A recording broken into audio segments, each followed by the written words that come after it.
This episode of the Nerd Corporation podcast may contain spoilers and explicit language. Listener discretion is advised. We are the Nerd Corporation.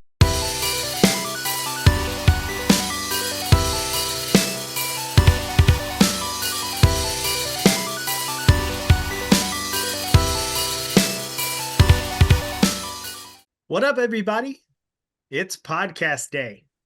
My name is Eddie Lyon, and what's up, brother? What's big plays, Super Tuesday, whatever the fuck he Tuesday, says. special teams, special players. That guy is everywhere right now, dude. He is, dude. Even my little brothers and my dad are talking about him. Oh, that's so funny. With me, as always, is Derek Reese. Abraham Lincoln once said that if you are a racist, I will attack you with the North. And those are the principles that I carry with me in the workplace. Goddamn right. He wasn't the best vampire hunter that side of the Mississippi for nothing. Nick Lewis? Fuck, dude. I am 100% unprepared today. I love that quote.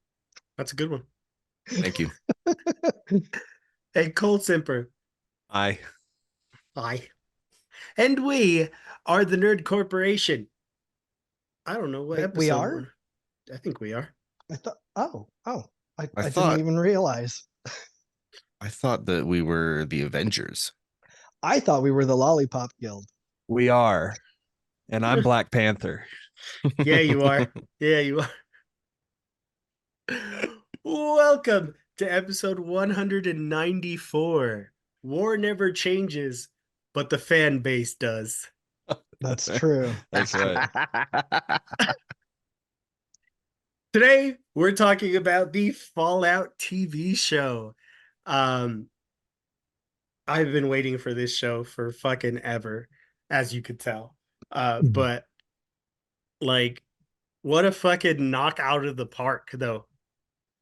For it to have been as successful as it was. Like, how crazy that even Fallout 76 amassed 1 million concurrent players. Just the resurgence in everything, because it did the same exact fucking thing to me. I mean, I started playing a little bit of 76 again. I started playing Fallout Shelter again. It's crazy. So did Nick.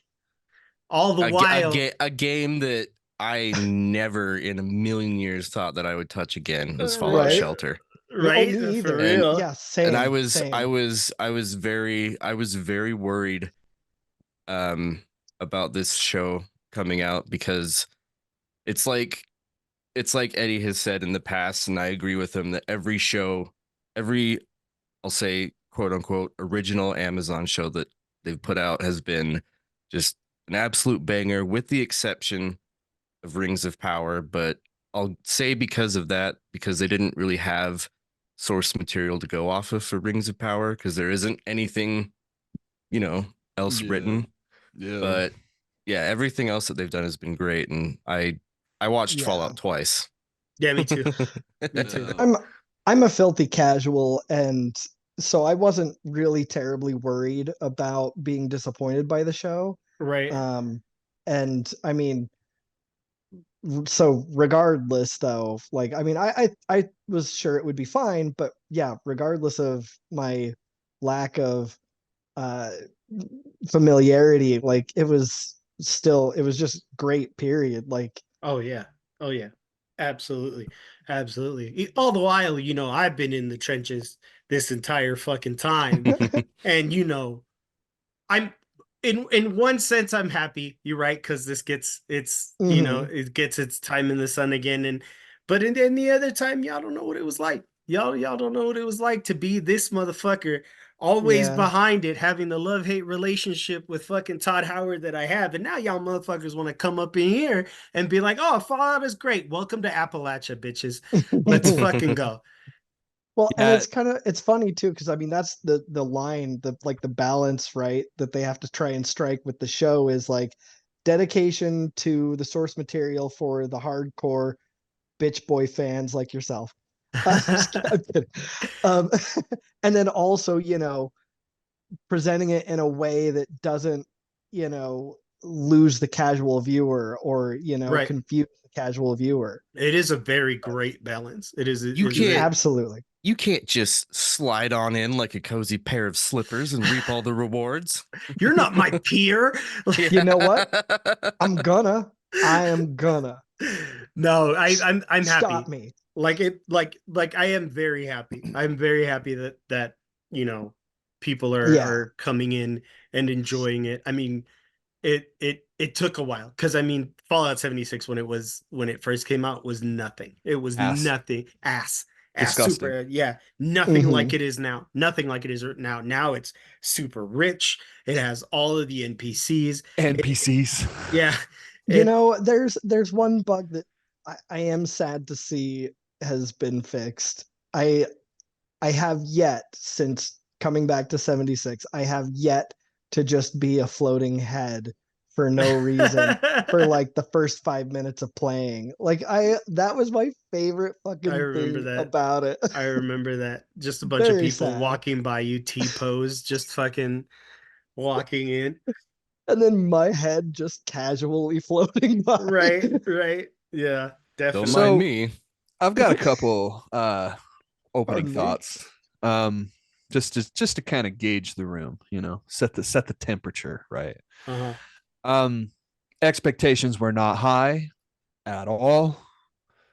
At all. Really, truly. I thought that they were going to try and retread a previous story. And I still kept that opinion like 2 or 3 episodes in because I was like, oh, they're doing like I gotta go find my dad again. Yeah, You know, yeah, and I'm yeah. like, okay, so this is so I like the Fallout because like the most nostalgia I have for Fallout is Fallout 3. I Mhm. specifically remember when that game came out in 2008 and just where I was when I just realized this type of game even existed. Right. And I just a lot of reverence for 3. So I was already kind of I was in basically. And then it started telling its own story and Mhm. incredibly captivating story from a morbid point of view, right? Right. Like Right. you really only want to see how bad shit really gets in the wasteland. And I think that's the show's biggest draw is the fact that it really kind of does lure you into this universe lovingly. And there's at least 4 or 5 people on this crew that definitely played the games and pushed for like, and it's not just like seeing a fucking stim pack or seeing a fucking pit boy. It's like it's seeing the biting nature of this world and why people love it so much is like its sarcastic tone about death and Yeah, viscera Yeah. and like we're and there's also something very funny about the fact that like we nuked the shit out of Japan and Yeah. then we went and made fucking songs called That My Atom Baby Atom Girl, you know, like Yeah. My Atom Bomb Girl, you know, like that shit is fucking hilarious in hindsight. But Well, and I heard that Lucy, the actor for Lucy, Ella Purnell, I saw a thing saying that she was specifically told, you know, not to check out the games and just, you know, I guess I understand why. I mean, like if you're a director, you want people to do things how you want them to do them. And so like maybe they didn't want that tainted, but she was like, nah, fuck that. And went and Yeah. played them anyway. I'm glad that she did because Yeah. that Right? seems She captures the vault Oh, dweller she's naivety. God, she Like stole the show. Like her and the brother are both fucking amazing. yeah. My Rico from Hannah Montana. yeah. Yeah, how do you is his name Moises? Is it Yes. Moises. because Moises. Yeah, there's something. that accent over the E, so I didn't know Yeah. if that. Yeah, it's Moist, Moises. moistus. The moistest in the moistest. Yeah. Did you know- And did you know that the just really quick little anecdote? Did you know that Ella Purnell was also the voice of Jinx from League's Arcane series?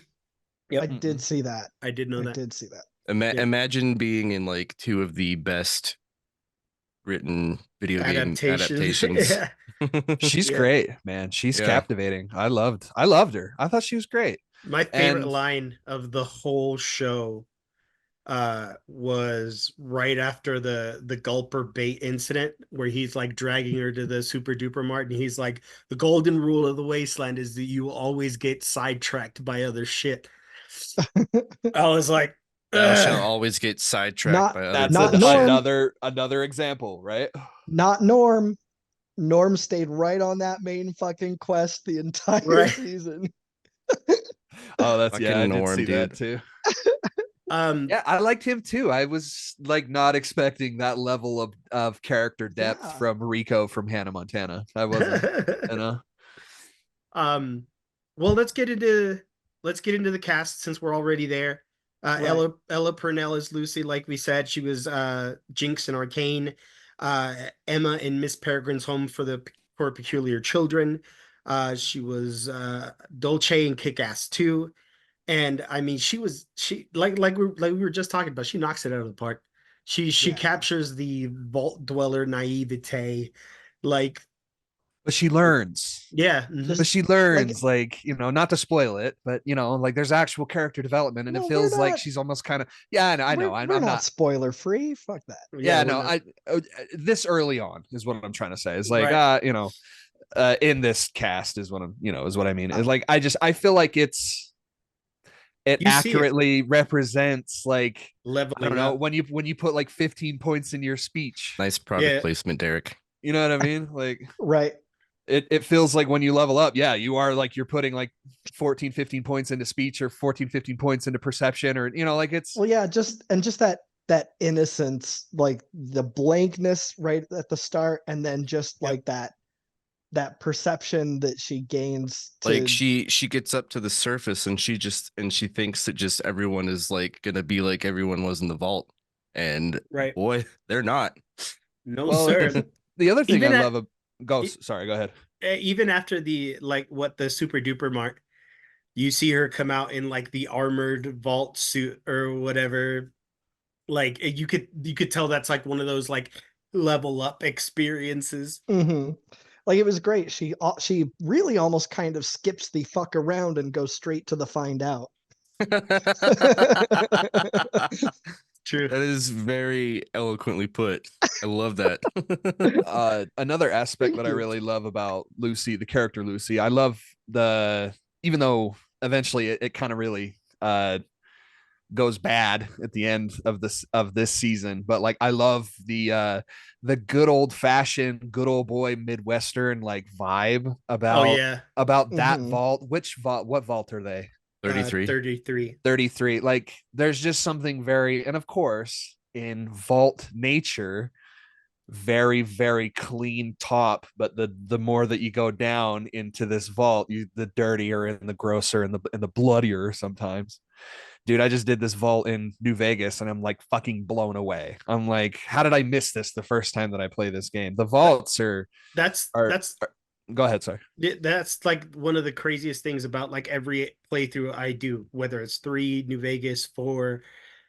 There's always something new that pops out at you. There's always like I'm always finding new shit. I'm always finding a new gun. I'm always it does it fits that nature.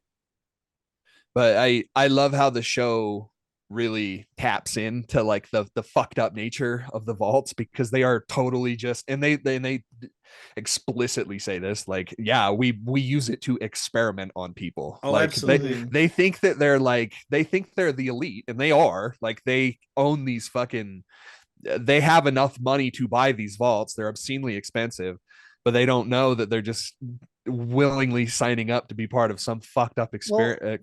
Like, I love it. I think it's so cool. And was this part of the games where because I thought it was brilliant. So whoever it was, you know, that was awesome. But It was me. the aspect, yeah, I'm sure it was. They took all of their ideas, their best ideas from Nick Lewis. Yep. This is where you find out, guys. But like just the aspect of like, well, no one could agree on what was going to be the right way to save America or save the world. So let's just sort of, go kind of capitalistic about this and Oh yeah, it was you definitely know, part of the games. whoever has the best idea, I mean, that'll be the one that wins out. Like, let's just see what happens. Yeah, oh yeah, that was all. Yeah, it was definitely part of the games. Yeah, okay. I mean, I figured it. I like that seemed like a pretty core.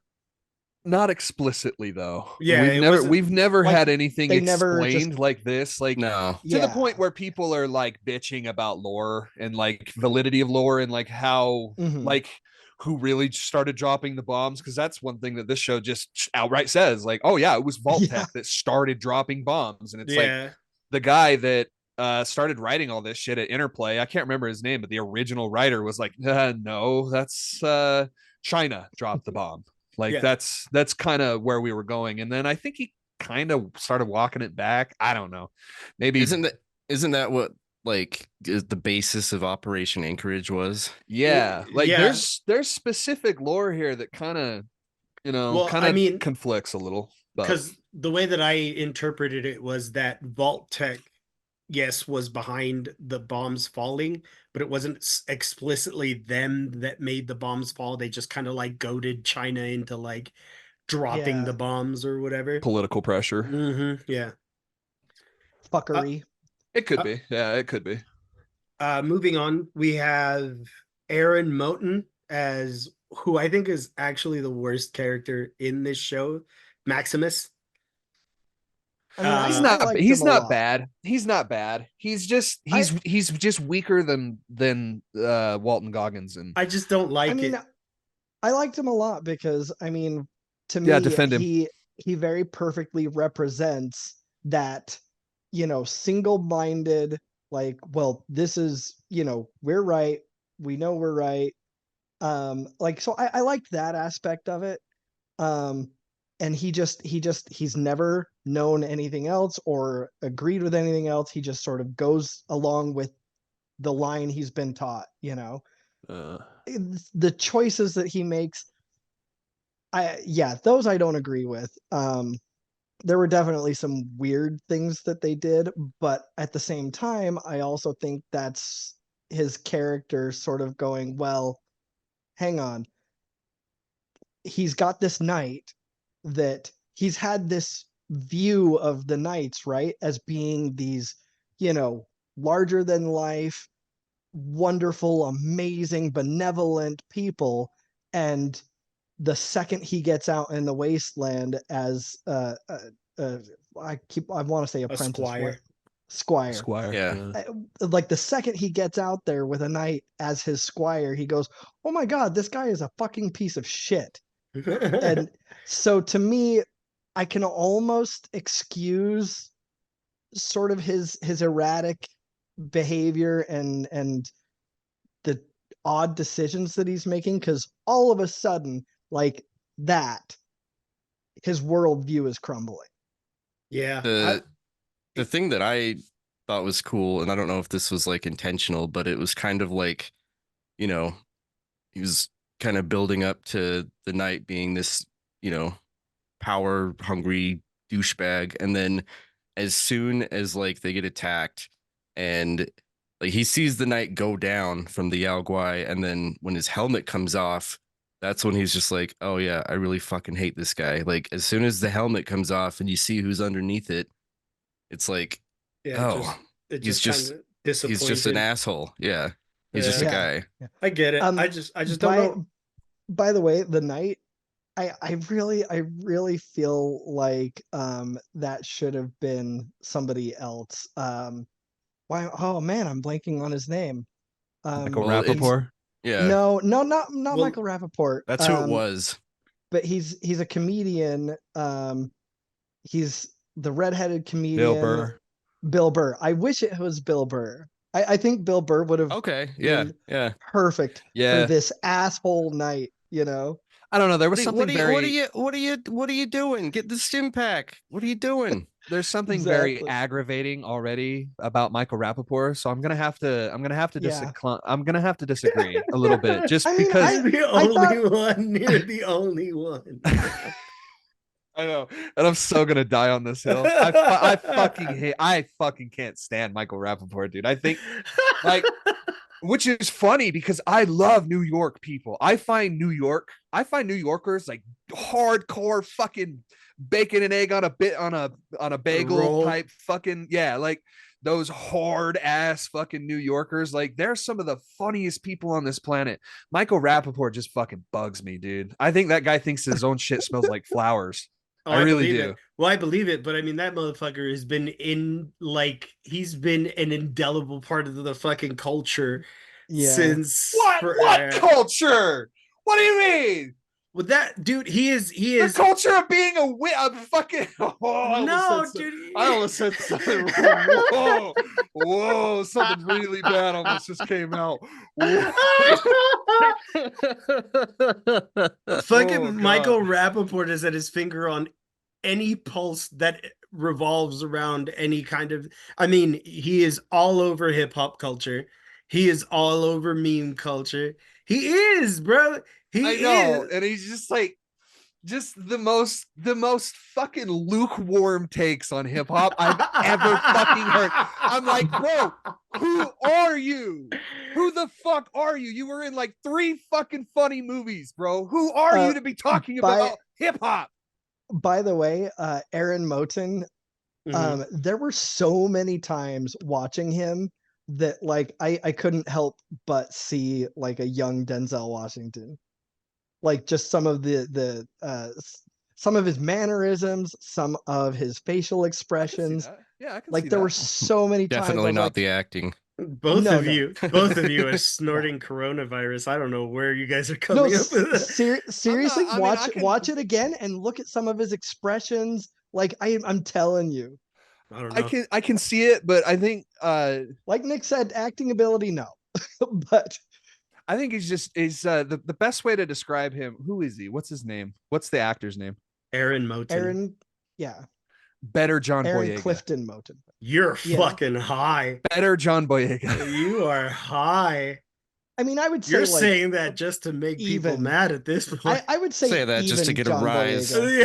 No, I like Maximus. A rise of Skywalker. Yeah. A rise of my penis. No, I loved Maximus. I thought he was good. It took a second. It took a second to get like into him and to see like, because a lot of, like Derek was saying, a lot of his decision making was just kind of fucking weird and didn't really make a whole lot of sense. But the one thing that really kind of made his character click for me is at the end of near the end when the once he's met Lucy is where he picked up for me. So yeah. That's exactly. But where it kind of like where his like decision making and stuff like really kind of clicked for me was the I really have no other way to describe this person. I'm sorry, I'm not trying to be offensive, but it's the trans character in the show. I can't remember his name, but like there's a part where he was like, I did that shit to myself. I put the razor blade in my boot and I cut myself and I harmed myself because I wasn't ready. I was scared. I did not want to fucking go out and do that shit. And I think that's kind of where a lot of what Maximus's thought process is kind of stems from, is like they're fucking scared as shit. They're like, they're like what, 20s, and they've never been out, and so of course that's just kind of how I see it, is like maybe his nerves got to him, and that's just like how it affected his decision making. I don't know. And like as far as his like progression and as far as like the story of him goes, it's fine. There's something about him that I don't like. I don't know if it's probably his like his voice. I don't know if I don't like his voice. You're racist. You're racist. I can say that I'm racist. Yeah. But no, I didn't care much for the character either. Like it was just I feel like if like we only got glimpses of the Brotherhood of Steel, like I'd have been okay with it. You know what I mean? I don't like, I didn't need to see power armor throughout the entire fucking you know what I mean? Yeah. You really could have like how they like played up like the Deathclaw, like they kind of did like some little breadcrumb trails. They definitely could have done that for the power armor and saved it for part 2. But yeah, I don't know. Like what would you put in in place of Maximus's Brotherhood of Steel. I would have fleshed out more of Lucy's story. I would have fleshed out more of the Ghoul's story. I wanted to see more of, you know, how all that was. Like I feel like I wouldn't put anything in place, or maybe I would have, but I can't think of anything like in this moment, like maybe more of the Enclave, because the Enclave was mentioned a couple of times. Yeah. They're in California, so it wouldn't have been out of the realm of the possibility to see the new California Republic really shining, because Lee Moldaver was like the figurehead of the NCR or whatever. So like I don't know. I probably would have wanted to see more of that. I don't know. The character just didn't sit right with me. The only thing that go ahead, sorry. I was gonna say, there's a really interesting theory that I have seen in like Facebook shorts and stuff like that. Like people are asking, you know, oh, how did Moldaver survive? And there's a really interesting theory that they don't allude to it at all, but it's a theory that she might be a synth, which I think would be really kind of cool. Like a biosynth type? No, like a synth, like from Fallout 4. Like a for real synth. Like a anatomically human synth. Yeah, but what I mean is, like, isn't there like a hybrid where it was people that were people, and then like slowly through like basically like cyberpunk, I guess, like too many enhancements, too many like synth parts, basically, like, and that's the end goal, of course. They were kind of more alluding to the fact that like a synth was created based off of her somehow, off of her like consciousness or something. Yeah. I don't know. That could be too. That would be kind of it would, I don't know how it would feel. It would fit in with the character, but it would be at the same time, it would be a cool like introduction to like show that the Institute is kind of around in this universe too. Right. My theory is that she was part of Vault 31. Okay. You know, and then you know, like, because when they were doing the flashback with what the fuck is it? Cooper Howard, when they were doing the flashbacks and he meets Lee Moldaver there, you know, she's trying to infiltrate Vault Tech and do all this stuff. So I'm assuming she ended up succeeding in infiltrating Vault Tech and was one of the like executive or buds that got entrance into Vault 31 to be cryogenically frozen. Yeah, okay, that makes sense. Yeah. Moving on, we have our boy Walt Goggins as the Ghoul, Cooper Howard, Justified, the Hateful Eight, Invincible. I mean, this man needs no introduction. Vice Principals. Yeah, it's another really great show that he's in with Danny McBride. I mean, Walton is fucking amazing. He steals the show for me. Oh, he is a shining beacon of this show. He is so fucking good, dude. And I know I mentioned it like in our chats and shit, that, you know, he doesn't specifically speak like a ghoul, and none of them really do, you know what I mean? But it's like such a tiny nitpick as far as what it is, because he really does. He embraces the whole fucking just jaded, fucking lived for 200 years. I feel like it would, you know, he already did such a good job with his, you know, his own voice on the Ghoul. I feel like it wouldn't sound right if he was trying to do that. Like, he was trying to talk like this, and if they were trying to like do a full on Ghoul, I feel like I can't remember his name, but he's like the guy's friend. No, he's in a ton of movies. He's always in makeup. He's the monster from Pan's Labyrinth. That guy, Doug Jones. Like, if they went full on and everything, like, he would have been maybe a better choice. But I like the direction they went with Walton, where he's just doing his own thing. Yeah, and I don't think that they would have wanted to have him change his voice, just because then you sort of lose that historical connection to who he originally was as a person. You know what I mean? Right. And I think they wanted to kind of preserve that as they went through, so Yeah. that you Yeah. still have that humanity, that that longing and all that kind of And also deeper connection. Yeah, and also he's also like really on top of his shit, right? Like he's like constantly obsessed with finding more of those little vile things. So it's like maybe the smooth skin voice comes through like at the tail end, because like when he's sitting there with his friend with Lucy, they go into this, I can't remember where they're at, but he goes down in there and there's another ghoul and he's about to turn, and he eventually kills him, like puts him out of his misery, but it's his friend, and he's sitting there and he's like freaking out. He's like, oh yeah, I lasted longer than most of our friends, and that's when we get like kind of a tease that the ghoul has been alive for more than 200 fucking years.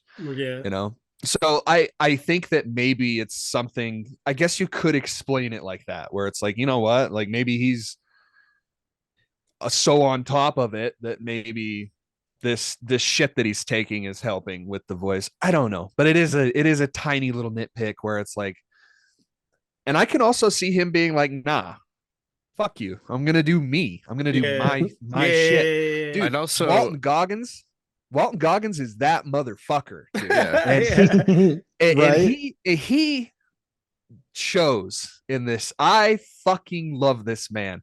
I love I'm gonna trademark it right now, the Walton Goggins stride, how he like puts one boot in front of the other. I fucking love it. I noticed it the first time that I watched Hateful Eight.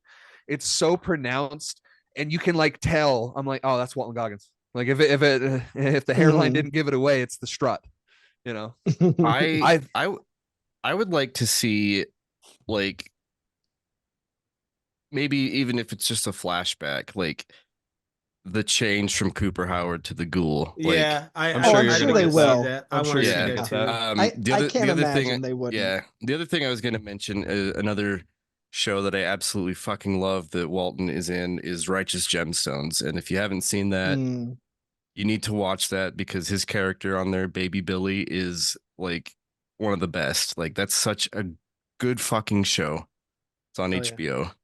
Yeah, he's awesome, and I can definitely tell that there's a lot of him in this character. There's a lot of Walton Goggins in this character. They definitely gave him a lot of artistic liberties. And I love, oh man, the flashback sequences where we're finding out about him and his wife, like edge of the seat. Like probably my most favorite parts of the entire series was just was going back in time and like seeing how this shit actually did happen right before the bombs. Like that just seeing that level of betrayal.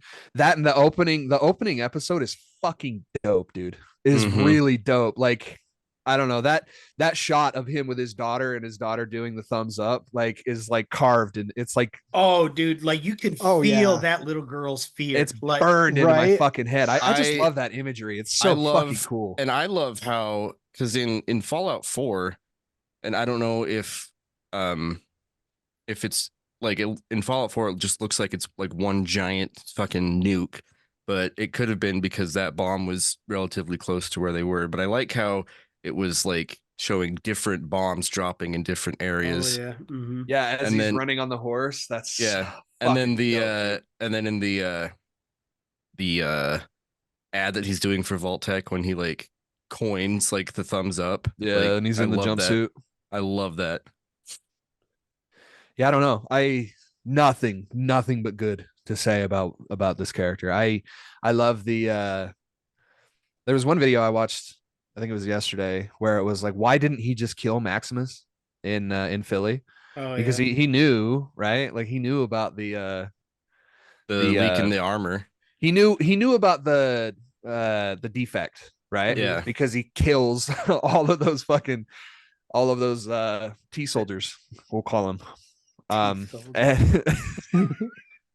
But I also, it was like, why like the video was phrased as like, how did he know, or how did he not kill Maximus? And there's a solid reasoning on like, he was just fucking with him because he's just like laughing at him. He's like, very obviously struggling. Maximus is very obviously struggling He in the knows power he's armor. weak. It's not worth it. He's green. Well, I was gonna say I don't even think it's weakness or strength. I think it's that he knows he's not like He's out of his this depth. He's this green. knight. Like he's just some dumb kid that doesn't know what the fuck is going on. But on the vertibird, it's when I can't remember Michael Rappaport's character, but when they're on the vertibird and they're going somewhere and he's like, put me down, I want to go kill something. Yeah. He says something, Maximus says something to him. He's like, I see you went with this lining instead of the original. And it's like, that's why Maximus isn't dead, is because Michael Rappaport did one fucking good thing right. Moving on, we got Moises Arias as Norm. He played Juan Pablo in Nacho Libre. He was the kid that wanted healthy food Yeah. in Nacho Libre. Yeah. Bonzo Madrid in Ender's Game, and Igor in King of Staten Island. Enrico from Hannah Montana, put respect on his fucking name. like Cole said, yeah. Rico from Hannah Montana. I really like that's where a lot of kids would know him from, but I really like this character because he would be like I can see that character in the vault, just like the cynical fucking just like jaded. Like he's like, I lost my dad and now I lost my sister, like what the fuck else? And it's because of these fucking raiders. Something is wrong. Something is very, very wrong. Something stinks and we can't find where the stink is coming from. Leslie Uggams as Betty Pearson. She was Kizzy in Roots, Blind Al in the Deadpool movies, Agnes in American Fiction. I like Leslie Uggams as an actress already. Or as Derek thought, Lieutenant Uhura from Star Trek. Well, yeah, because I was like, wait, no, nope, she's dead. Yeah. But which character is this? She's the one that ends up becoming the overseer of Vault 33. Okay, the black lady. Betty Pearson. Yeah. Okay. I think the black lady. Yeah. I think it's like, besides now Maximus, who's racist? Now who's racist? Right? Hey, if that boot fits, bitch, I'm putting it on. But lace that motherfucker up. It fits well. Okay, it's a good boot. Let me guess. It's a black lace-up boot that goes midway up the calf to and it goes over your Gestapo uniform. It's Tim's. It goes really well with that sash on his shoulder, that red sash. He got the golds on. These motherfuckers took me for my foams. we gotta talk about Overseer Hank though. Yeah, definitely. That is who's played by Kyle MacLachlan. Yeah, he was Paul Atreides in the original Dune. He was the mayor in Portlandia. Calvin Zabo in Agents of S.H.I.E.L.D. Twin Peaks. Donald Love in GTA 3. Yeah. Oh. No shit. Okay. Yeah. I honestly think that character is so cool. You start to see you start to smell the bullshit like very far in from very early on is what I meant to say. Yeah. Something stinks. Yeah. I love his voice and just his mannerisms. Like as an actor, I really like Kyle MacLachlan. He is so great as the mayor of Portland and Portlandia. That's one of my favorite roles that he does. He's just so like airheaded and just like, everything's great. Everything's great. Like very, very Adam West, Yeah. We have Zach Cherry as Woody Thomas. He was Clev in Shang-Chi, Brian in Succession. He was the street vendor in Spider-Man Homecoming, the one that was like, hey, do a flip. Oh yeah, that's right. He was also he's oddly specific. He's also in that one show that I love, Severance on Apple TV. Yep. Yeah. he was one of those fun, like secondary characters that just kind of gave you like this much comic relief, and it was just like Mhm. his role was very perfect as far as being like an ancillary character. And who does he he play in the show? He's one of the guys that tries to be a He's the fat the guy with the overseer. glasses that runs for overseer. Oh, and he's like, I'm not doing this. I'm one- not doing this. And then Wasn't like, he yeah. the one that put up like 4 posters or whatever? yeah, Like, he's like, I put up 4 posters. I think it was he's like, I don't 4. know why I didn't win. Yeah, dude. I And love then that the one character. guy walks by and he's like, after the election happens, and he's kind of sitting there all sad, and he's like, I voted for "Hey, Betty. I really liked your posters." Yeah, I I voted didn't for vote Betty. for you. I didn't vote for you. So good. That humor is there, man. Fallout's known for being fucking funny, dude. Dude, honestly, like, and I like I've said this plenty of times, but the entirety of the Fallout universe is criminally underrated as far as writing goes. Fuck yeah. Yeah, Bethesda doesn't fucking deserve it at all. They don't. They They don't. don't deserve it at all. They improve time and time No. again. No, they really don't. But again, the writing teams behind any of the Fallout games are always so like captivating. They're always very hilarious, sharp. They're like they know what they're doing as far as the writing in here, and I feel like that really transfers over. Sarita Chowdhury as Lee Moldaver. She was Anna Rand in Lady in the Water, Agiria in the Hunger Games Mockingjay, and she was in Kama Sutra, A Tale of Love. Fuck yeah.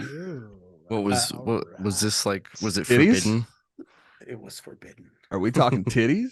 Oh, all, yep, titties. All. Ooh. Fuck You yeah. can't be in something called Kama Sutra and there be 0 titties. Come on. Right.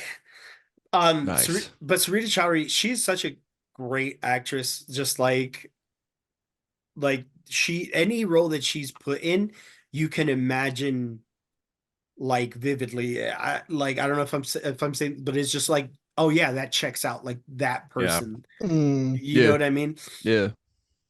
Frances Turner as Barb Howard. She was Monique in The Boys. Belle Mallory in Man in the High Castle, which is one of my favorite Amazon TV shows. She was Brenda in the Lethal Weapon show. She Which plays character was this? Barb Howard. She plays the ghoul's wife. Oh, that's right. Okay.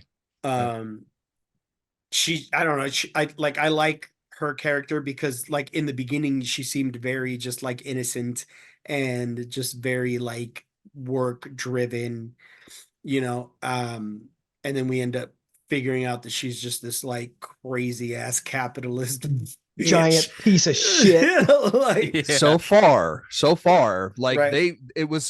so they're obviously going to do something way more with that character because I that mean, was so that was far, one like it hell was of a her turn. idea to drop the bomb. Yeah, It was her idea to like. Yeah, that's one hell of a turn, bro. Like, And that whole scene where Cooper Howard's finding that out, like Yeah. he's my like God. listening in on the meeting or whatever, and he's just sitting with there, and it's Hank like McLean. and it's ringing in his ear, and we get to see And- Mr. House Yeah. Yeah, dude. from Robco. It's crazy. But I really did. I enjoyed her character. She did the whole like espionage fucking evil Mhm. person, and I'm sure we're gonna see them in the second season. At like least her. I hope. I No, hope, we will. I hope that they flesh that out because it is quite the turn. It's like, No. whoa, fuck, We you're a will. genocidal monster. What the fuck? No, know? we will. I bet you anything we will. We'll see. The ghoul will, find his wife and all that. Johnny Pemberton is Thaddeus. He was Delroy in the Jump Street movies. Love this guy. He was Cornelius in Midnight Gospel. Yep. Another He was in Ant-Man as well. yeah, he was the guy that tried to order the hot food at Baskin Oh Robbins yeah. in Ant-Man. It's just like, I'll just take anything you have hot and fresh. Like, Yeah, I love this guy. He's so funny. he's hilarious, dude. I was gonna say he's got like such a subtle, but like perfect timing sense of humor. Oh, absolutely. He's in like after Fallout happened, because I hadn't heard of this guy, and like apart from that small ass obscure part in Ant-Man, I didn't really know much about him. But the moment like Mhm. Fallout started blowing up, like I started seeing him like on my TikTok, and I started seeing him like everywhere. And yeah, he's fucking hilarious. Oh yeah. Matt Berry is Mr. Handy. Yes. The You know, goat. I you fucking know, love Matt Berry. Yep. Doug from the IT crowd, right? Laszlo and What We Do in the Shadows Perfect casting. for Like Mr. on Handy. Like, dude, yeah. dude, couldn't be better. Couldn't be. I He's honest to so God, I was funny. like, is he always been the fucking? Is he's not the voice. Is he? No, yeah, they're like, it's like perfect. It is perfect. I love how we get that that flashback. I love how it's fleshed out that like Mr. Handy is just a voice of some guy that Mhm. they got. Like I And he love lives how off you that money. yeah, I love how you get to see how that was created. Like that was so great. Yeah, that rocks. Oh yeah. this is a stellar cast. I think this cast is perfect for like there was not one character that I saw that I was like, no, that doesn't fit. You know what I mean? Like every Right. character that they cast or whatever was fucking spot on. Um Before oh by the way, just super quick, if you like Matt Berry, a show that you should check out is a show of his called Toast of London.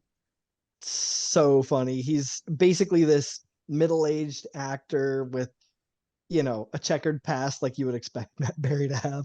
Yeah. Um, and it's just like him, like, I mean, he's just this, down on his luck actor that is dealing with all of these issues in his personal life. It's so funny. Anyway, very Like cool. what is it in an IT crowd where it's like we've got a meeting with Japan. He's like, what, the whole country? yeah, That's great. he's Matt Berry is one of my favorites. He's a treasure, so man. amazing. He is. He's very and as far as like comedic actors go, criminally underrated. Oh yeah, absolutely.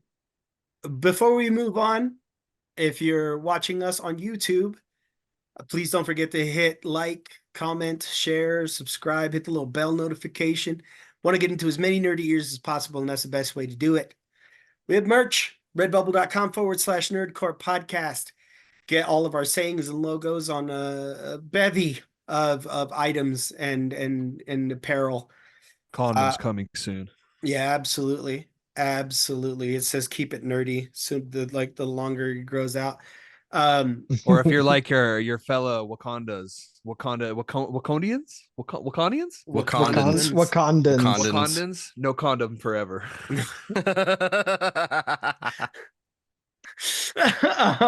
Yikes. We partnered with Debbie. Get 10% off your order by using the code NerdCorp. No crashes. All mine are over here, so I can't show them. But So, be honest. Is it good? I like it a lot. Don't Yeah. lie. I know we're supposed to glaze these guys, but I don't give a fuck about that. Is it No, actually good? I do. It really It's is. It's fucking delicious. It's good. You don't get that energy crash. You don't and it's not like it gives you this like high boost of energy. It just kind of Right. it gets you where you need to be so that you can focus on whatever it is that you're trying to do, whether it be gaming, whether it be getting some tasks done. You know what I mean? It's the perfect about- bump. What? Yeah. What about yeah, speaking of bumping, is it is it friendly, or is there more than one way to? It may show up on a drug test. No, definitely use code NerdCorp to get 10% off your order. It will get you high as fuck. Buy it right now. Guaranteed. You heard it here. That's a promise. now It will get you high as I fuck. will say that they don't have flavors like Jay Schlatt's titty milk, but Yeah. they That's do why have we good have to- flavors. That's why we have to blatantly lie and say, hey, you know what? Viagra, You don't need that. Get some of this shit. It's Get way some- cheaper. Get some Dubby, spread it on your dick tip, and you're Put it good in to your go. butthole. Get some W on your dick. Get some Dubby on your dick. Get your girl to suck it off. Have her snort it off. Yeah. Do a dick dinger of Dubby. A dick dinger of W.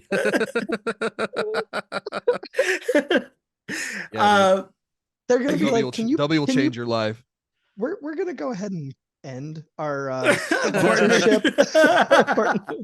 What do you mean? We don't want people doing dick dingers with our product. Watch them get and like they would look at it. They would have to read it off a paper too. They would be like, let's see, I believe it was dick dingers. Is that how else are you gonna beat gamer subs and fucking G Fuel? Huh? You gotta fucking stand out somehow. Right?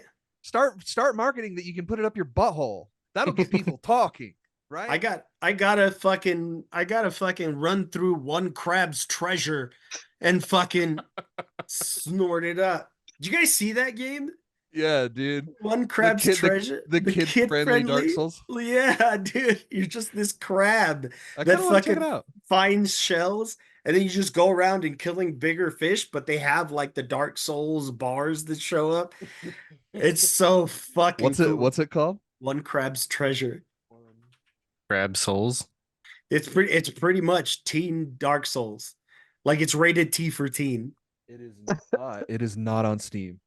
Oh. One crab? One crab's treasure. I mean, I think it's on Game Pass. When I Google it, it's the first result is Steam. Yeah, for some reason it didn't pop up. I like literally typed all that out, and it's like, mobile and this says $5 fucking hot rod game. I'm like, no. What the fuck? Yeah, it's on Game Pass. Yeah, we're gonna have to check it out. And I'm downloading it right now. Bonafide autism moment. Right. This is completely stopped. That was deep fried as fuck, dude. Holy shit. It's called Another Crab's Treasure. Oh, Another Crab's Treasure. Yeah. You lied to me. You made me look dumb in front of thousands of people. I'll do it again. You fuck. I'll fucking do it again. Film or flame him. You don't need any help with that. You don't need any help with that, Cole. Help with what? Looking dumb in front of people. In front of thousands of people. Exactly. I never look dumb. I never look dumb. Yeah. Where are you going? He quit. Like you didn't see my. He's like, that's it. I had to close my window, but I thought you would see that I'm in my underwear. Of course. Oh, no. I didn't notice. Sunday fun day, man. I'm not putting pants on. Excuse me. If you love us and want to support what we do, consider supporting us on Patreon. Patreon.com/Nerdcore Podcast. Several tiers of loot to have access to, from stickers and shirts to extra content and bonus episodes. If you can't make a monthly contribution, consider supporting us on PayPal. PayPal.me/Nerdcore Podcast. We want to have the best loot, give you the best giveaways, and give you the best nerdy equipment. And that is how you do that. I guess going forward, I just want to have like any like a discussion of like anything that maybe you might have missed, or anything that just kind of like stuck out to you as far as like any maybe plot holes or things like that. One of mine was the fact that like if Hank was out in the wastelands, how did he not know who Lee Moldaver was when she came to get him? He probably did, but he couldn't do anything about it because she's always been powerful. True. Right?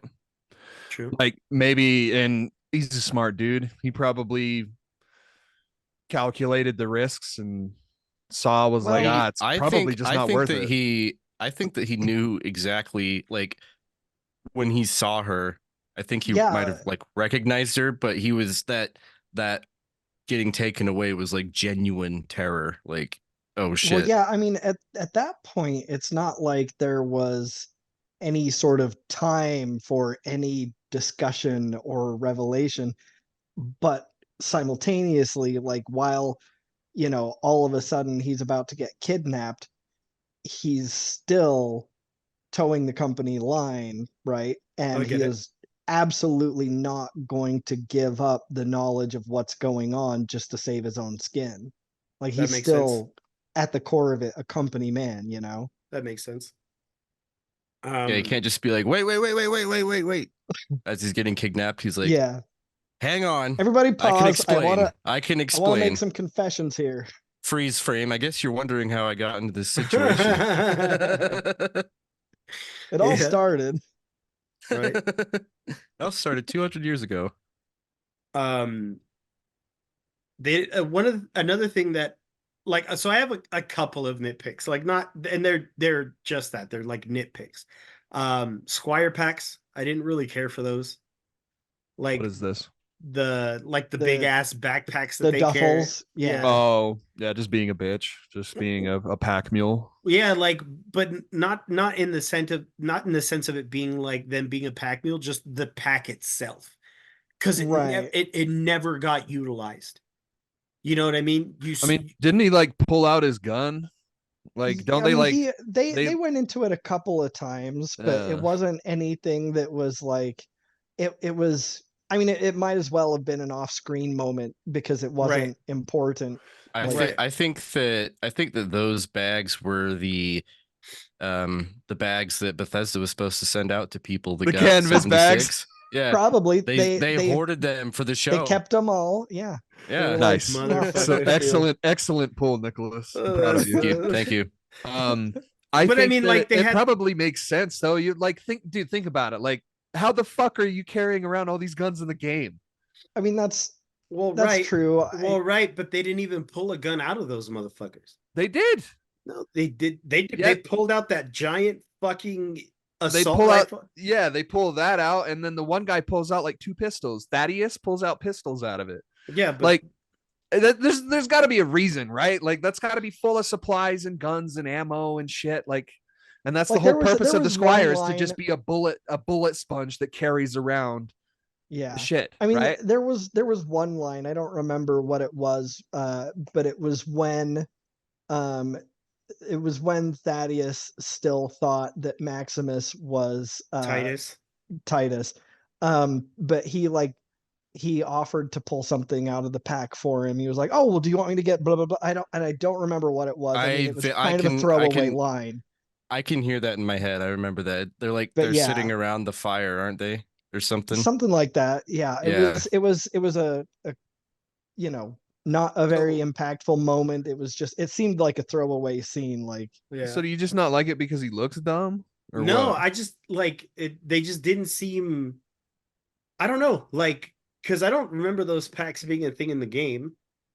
They're not. Yeah, so I mean, like, I don't know, it just felt out of place for me. Like, does the Squire seem out of place for you? The Squire doesn't. So what the fuck else is a Squire supposed to do if he's not carrying around your golf bag? Well, yeah, haven't you seen Monty Python? Well, it was just this big Yeah, I mean, that's the only other thing for him to do is it was just this the coconuts. Big, like, encumbering thing, you know what I mean? I get it. It looks dumb. It looks silly. They were a little over encumbered.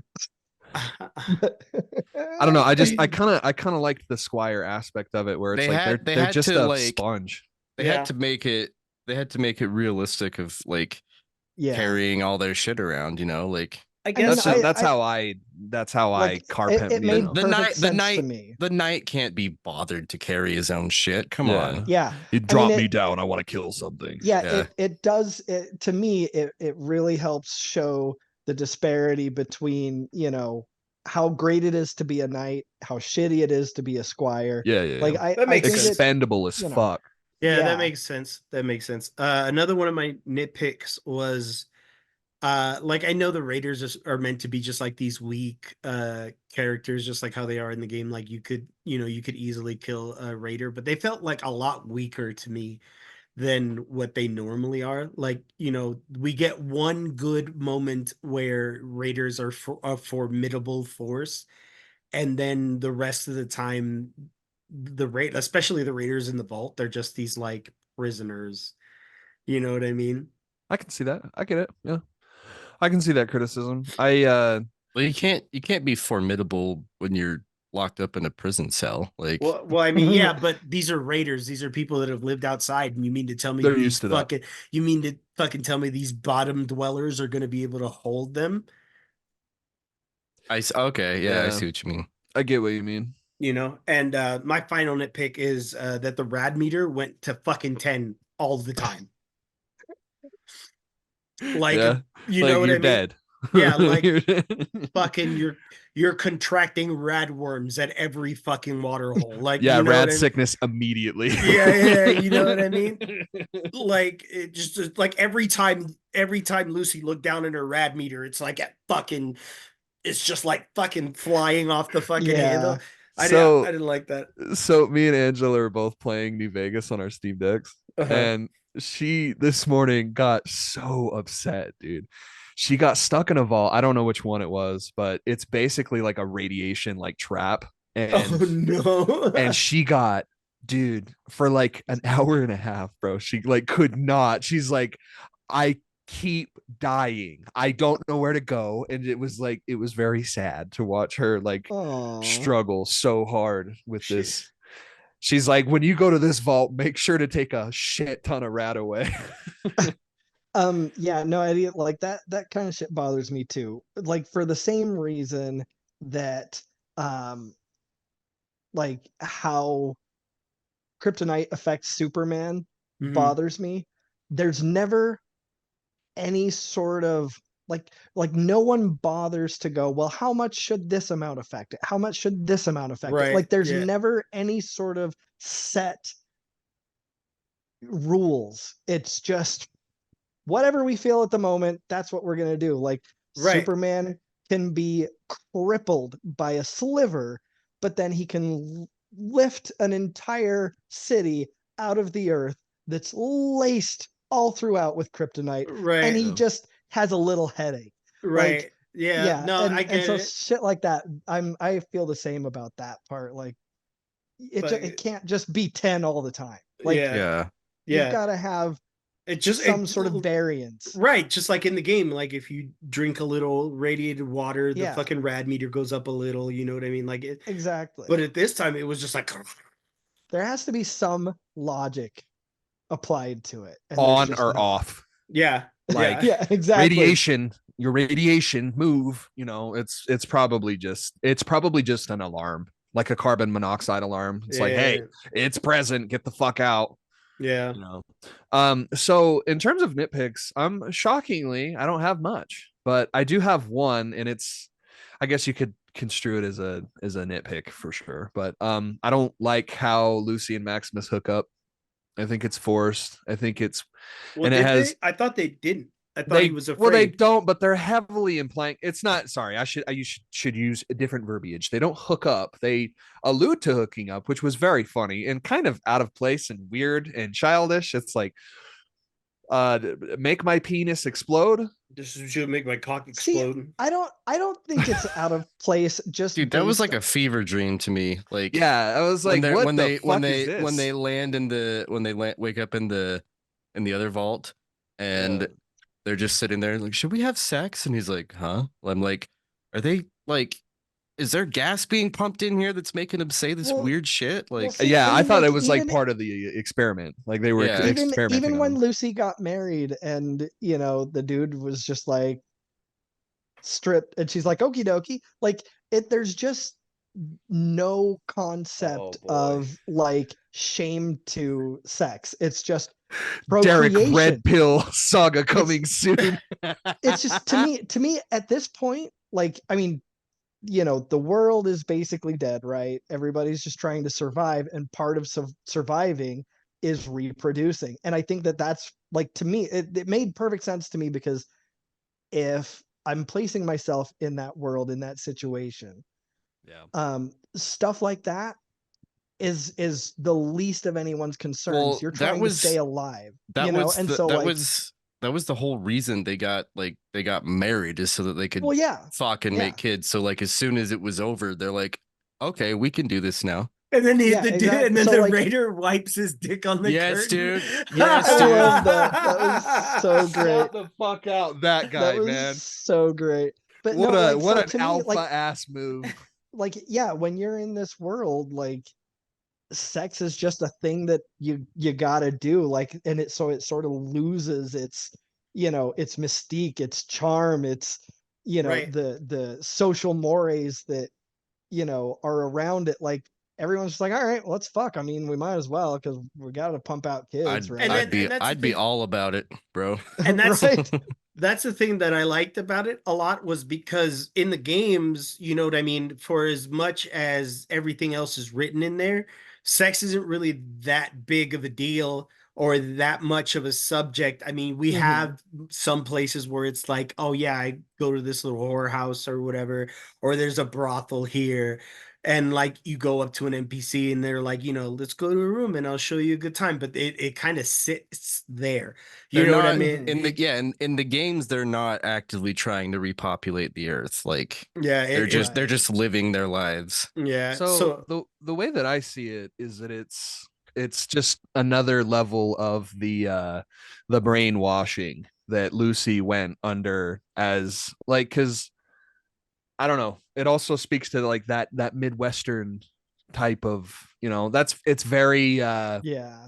it's a very common thing these days for parents to want their kids to marry, have kids, and go through the same things that they did because they think that they got some grand experience and enlightenment, stuff like that.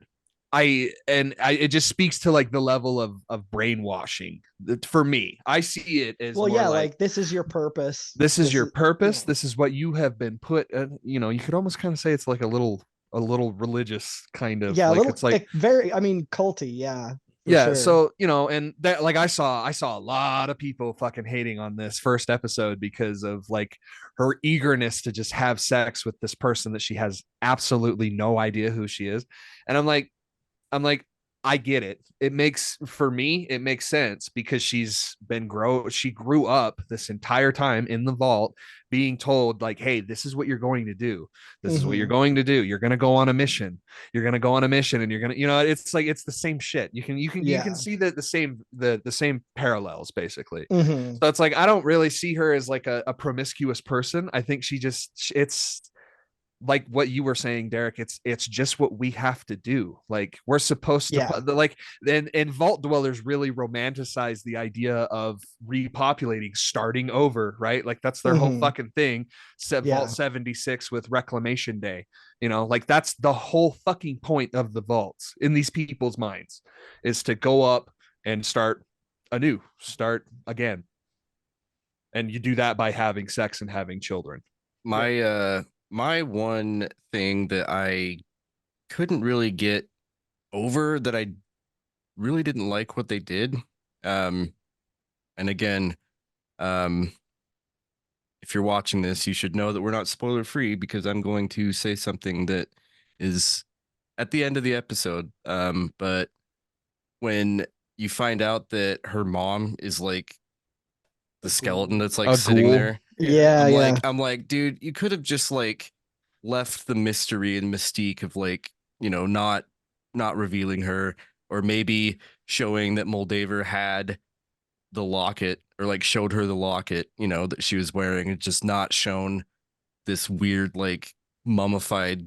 I'm like, I don't know. I don't think that they should have like gone about it like that.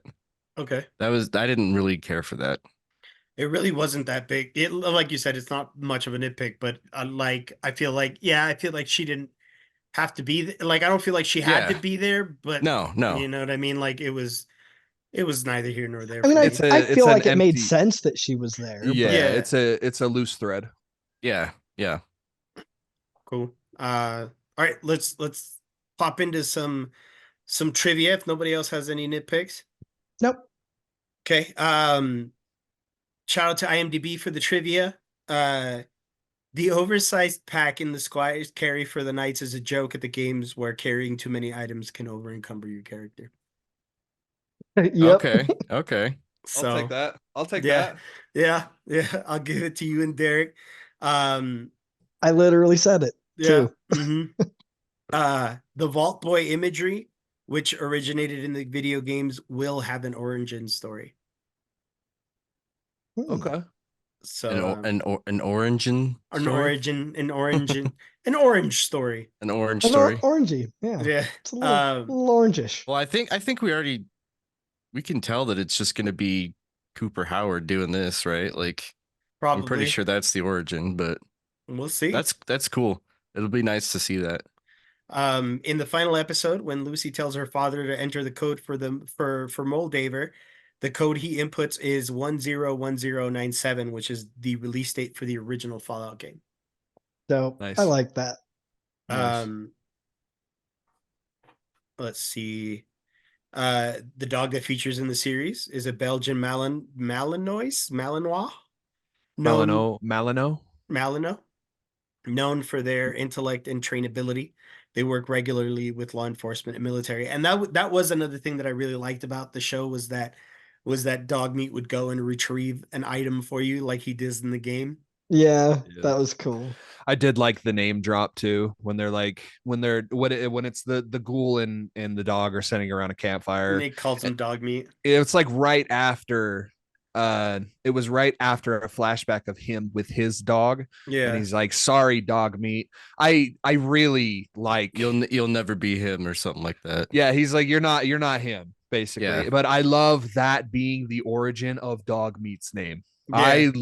I really like the idea of that being like of course I'm sure there's like further lore in the games, like what dog meat was only a thing in 4, right? 3. Yeah. 3 was dog meat was in 3. Yeah, Dogmeat was in 3. Are you sure? Are you mistaking for 3 dog? No, I'm pretty sure Dogmeat was in 3. I'll have to research that, but I don't know. I love the idea of that being the origin of that name. That's all. Yeah, Dogmeat is a dog residing in the capital wasteland in Fallout 3. No shit. I just never ran into him. I know there was dogs in them, but I usually kill them. Yeah. Because they're trying to kill me. Throughout the season, there's huge iconography towards the left foot. The initiate's left foot is damaged by the razor blade. The scientist has a prosthetic foot. Lucy loses her left boot to a gulper, and the squire gets his left foot crushed. Patterns. Right. Was her finger that got taken off? Was that her left hand too? I might be. That would have bitch. I might be. Bitch, I might be.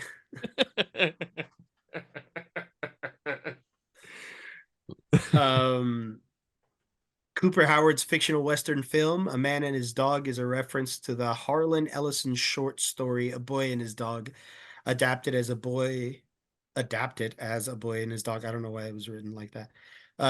The post-apocalyptic story of a boy and his psychic dog are a huge influence on the Fallout games, particularly to Dogmeat. Rad. If you call the Vault-Tec number shown in the commercial, there is an interesting recording waiting for you. I don't know if you guys have done that, but it's fucking great. It's just a dude losing his fucking brain. See, it's so funny. Like, yeah, he's just screaming. I did see that on yelling. Google. But... Yeah, he's just yelling. He's just like fucking screaming at the top of his lungs. What the fuck? Why? I don't know. That's so weird. Well, like why though? What's the joke? I don't know. Well, it's if I remember right from what I saw, it's like so you're calling like somebody in a vault, and obviously something in the vault has gone wrong, and so it's just this person screaming bloody murder. That's awesome. Okay. Thank you, Derek. Thank you. For sure. The town of Philly is called that because it's built upon a landfill. It has nothing to do with Philadelphia, Pennsylvania. Yeah, I was like, isn't it in California? why is it named Philly? This is so confusing. I was like, this can't be the actual Philly because they spelled it wrong. Like it's Yeah, Philly. Well, I just thought that it's like, I mean, everyone calls Philadelphia Philly. I'm sure, like, I'm sure people that like live there, right? Like they call it Philly. They're not calling it Philadelphia. So it's like that's what I thought is that I was like, oh fuck, we were in California, now we're jumping all the way over to Philadelphia. I'm like, that doesn't make any fucking sense. And where did all this time, where did all that travel go? But yeah, it wasn't in Philadelphia. Yep. That's pretty much it for all of the trivia. Let's. There's actually one more thing. Did you know that this show is based on the Fallout video game universe? That's what it said in the Oh, trivia. That's oh what it my said in the God, trivia. dude. Yeah. I just thought I'd point that out. No fucking Holy way, shit, dude. Are you serious? Mind blown. Wow, all of them? Another underrated aspect, I loved the title cards, the different title cards for every single opening. Yeah. Mm-hmm. I thought that shit was really cool, especially the blood splatter one. I loved when Norm was, in at the peak of his snooping around, and he got onto the computer and he had to do the password, and it was the exact same as when you're hacking terminals in Fallout. Oh yeah, like all the little things. Like just like the weapons too. You saw the Ripper, the junk jet, the the iconic 10mm. Yeah. Yeah. Yeah. Oh, it just vanishes in a different way or suffer the same destiny as the character that. Oh, see, at the beginning of each episode, the Fallout logo vanishes in a different way or where it's or suffers the same destiny as a character will in that episode, like being shot, burned. Okay, that's cool. Wow, I didn't pick up on that. I'm gonna have to go back and rewatch it. Yeah. Nick, Yeah. I thought you were gonna say that your favorite Rico moment was when he finds out that those two are moving, the crazy bitch that loses her eye, and then the one guy that's like simping over her. Yeah, because he reminds her of her husband, which is by the way, fucking. Was that Chris Parnell? It was Chris Parnell with the guy with the one eye. Yeah. But so my favorite Rico moment is when he finds out that they're moving, right? They're moving to the other vault, and he's like, "You're a fucking coward, right?" Yeah. And he's like, "We all are." yeah. I just thought I actually laughed out loud at that part. So, final thoughts. Rate 1 through 5, 1 being the lowest, 5 being the highest. To me, this was I'm gonna say 5. Like just the call outs to the game, but the story in and of itself being original and being really captivating as far as the Fallout universe is concerned was just a knockout. It was a home run in every sense of the word. Yeah, I was gonna say, to me, it's an easy 5. I mean, if this show is good enough to get me interested in a game series that I only very slightly dabbled in before, to go back and play, I mean, obviously it's a great series. I mean, otherwise I wouldn't give a shit. Right. Please play New Vegas. Please play New Vegas. I need in to. 3. I need to. They're so fucking good, and they'll run. They'll run on your PC. I might even have. I think it's one of the two. It's either 3 or New Vegas, but somebody gave me a copy of the game forever ago. I'll need to find that. And I mean, they're run through it. They're on PS Plus to stream too. Oh, are they? Yeah, at the highest tier of PlayStation Plus. Yeah. Oh, which is $20 a month. Yeah, I think I've only got the next one down. Gotcha. Well, it's a solid recommendation to do that, but I just think that's so much fucking money. I don't know if you're militant and you're diligent and you can run through both of those games in a month, then I would highly suggest doing that. But also at the same time, I really can't speak for their streaming shit because it really never got that great. I would just say just fucking buy them on Steam, because buy them on Steam. There's a huge. I don't know if they're still doing the not anymore Fallout sale. Oh, they're not. No, they're gone. I was gonna buy Angela Fallout 4 on Steam, but it's back up to $20, and I'm like, and also fuck that game right now. Yeah, that's the other thing I kind of wanted to talk about. And I guess I can add it into my rating. It's a 5. This is what happens when you have unlimited money. Money. New Vegas is only $10. That's a fucking solid steal, dude. I'm playing New Vegas right now, and they're both $10, so you would be way better off just buying both of them on Steam. It's the same price as doing the Well, I was gonna say PlayStation Plus shit. Fallout 3 is 20, but that's the new Game of the Year edition. Yeah, New Vegas fucking rocks, dude. Yeah, New Vegas is great. New Vegas, and which is funny because it's really it's Obsidian more than it is. It's not even a Bethesda game. Yeah, no. Yeah, so Bethesda has been really touting this this next gen update, and to be fair, I guess it makes more sense in the console space, just because it seems like all of those upgrades are really good and really solid. They bumped up not only resolution all the way to 4K, but also 60 frames. That's nothing to sneer at, for sure. But the problem is what they've been doing with PC, and I can't really describe my distaste for Bethesda and how they treat PC. Even as a fledgling PC person, really only have like 4 or 5 years under my belt of being like this snob, right? But I think like it is, yeah. Of course, I calls them like I sees them. But I think it's weird that like every one of these fucking games is just mired with issues, and to the point where the community, the people who give a fuck and love this shit, go in and dissect that code and figure out what the fuck is wrong with it. Do you know how easy it is to remove that VSync cap on Fallout 4 on PC to make it so it can run at whatever fucking frame rate you want? It fucks with the physics though. Really bad. It fucks with the physics, which is another thing. Fuck you, Bethesda. Why? What? Why? It must be like a console limitation thing where it's like, we have to make sure that this shit runs on console before PC because all of our copies are going to be sold on Xbox 360.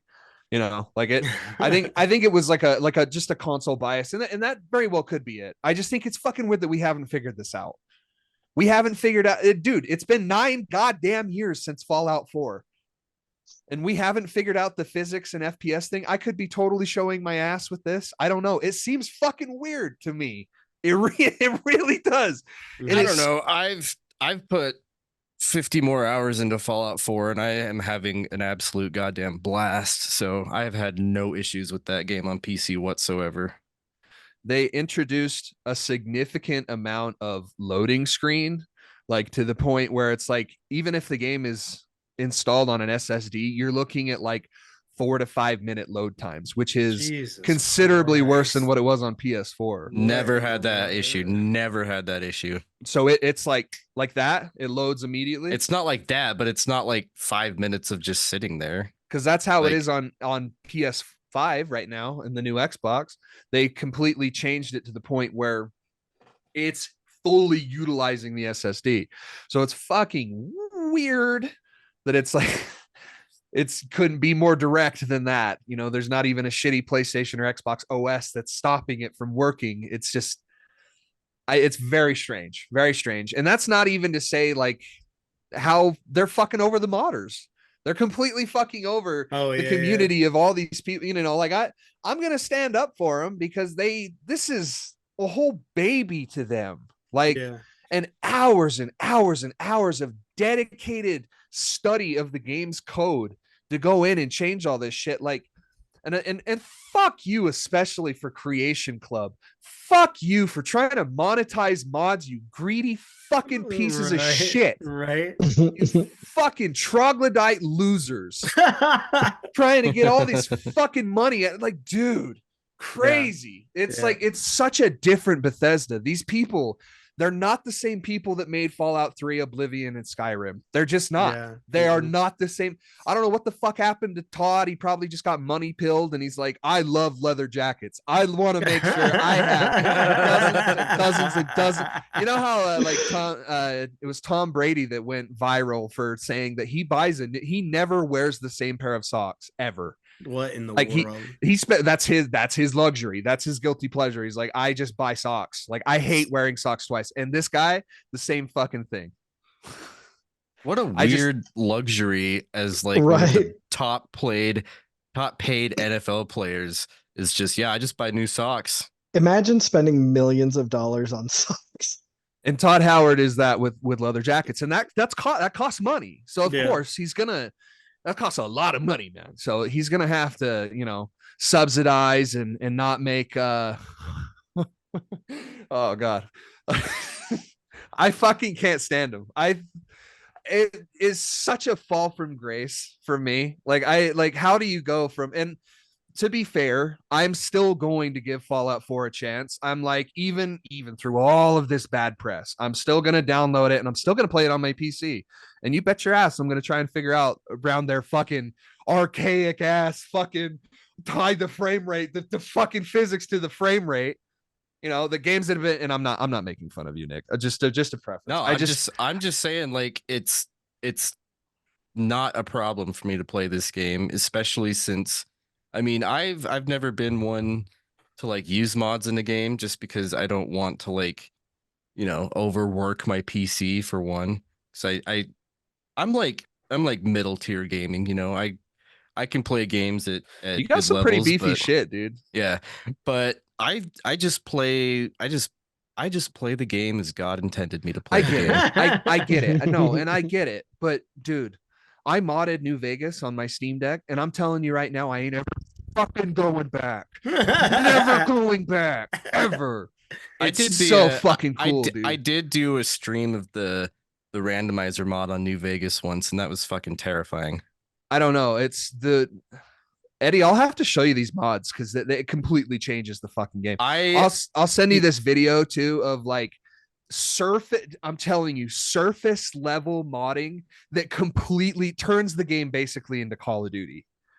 That's it's well, and it depending on who you ask, but it severely ramps up. Like the gunplay is not anything to write home about in Fallout 3 and New Vegas. That's why they gave you VATS. Yeah. Like that's literally what they admitted. Like Todd Howard himself was like, yeah, the gunplay is not great. That's why we gave you VATS. So I don't know. They really got to turn this shit around. And I know that their next project is what? The next Elder Scrolls game, I think. Yeah. So you'll get Fallout 5 in 2030, somewhere around there. When all of this hype has completely died. Yep. Yeah. So it's like I hate to rib on him so much. I just think it's like that passion is gone. Yep. He doesn't want to make video games anymore. He wants to make money. Yep. No, we get it. Which sucks. Nick, what's your rating? I am also going to give it a 5. I loved besides like the one little minor I don't know if I'd call it a plot hole with Lucy's mom showing up, like being in the end, but that's just kind of a weird way to go about it. But other than that, I loved it. I loved everybody that was in the TV show. And I loved at the very end when the credits rolled and you saw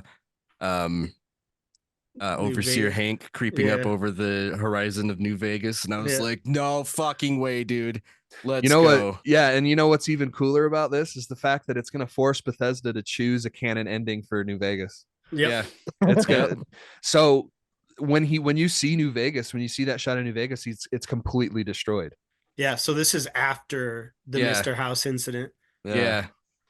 Oh, they're either going with Mr. House's ending or they're going with the Servatron ending, the Yes Man ending. Yeah. Well, 5s all around. Pretty unanimous. It's really good. I told. What did I say? Unanimous. Anemone. No, I've told both my parents to watch it. I think it's fucking great. Yeah, dude, my sister-in-law and her husband, who have zero ties to video games as it is, enjoyed the show a lot. So Well, that's our episode. We hope you enjoyed it. As always, you can follow us on social media. On Facebook at the Nerd Corp. No. That's not it. No. On Facebook at the Nerd Corporation, a podcast. On Twitter and Instagram at Nerdcore Podcast. Or you can shoot us an email at nerdcorppodcast@gmail.com. And if you haven't already subscribed to our YouTube channel, just search the Nerd Corporation and look out for a green Nerd Corp logo. If you love us and want to support what we do, consider supporting us on Patreon, patreon.com/Nerd Corp podcast. Several tiers of loot to have access to, from stickers and shirts to extra content and bonus episodes. If you can't make a monthly contribution, consider supporting us on PayPal, paypal.me/Nerd Corp podcast. We want to have the best loot, give you the best giveaways, and give you the best nerdy experience. And that's the best way to do that.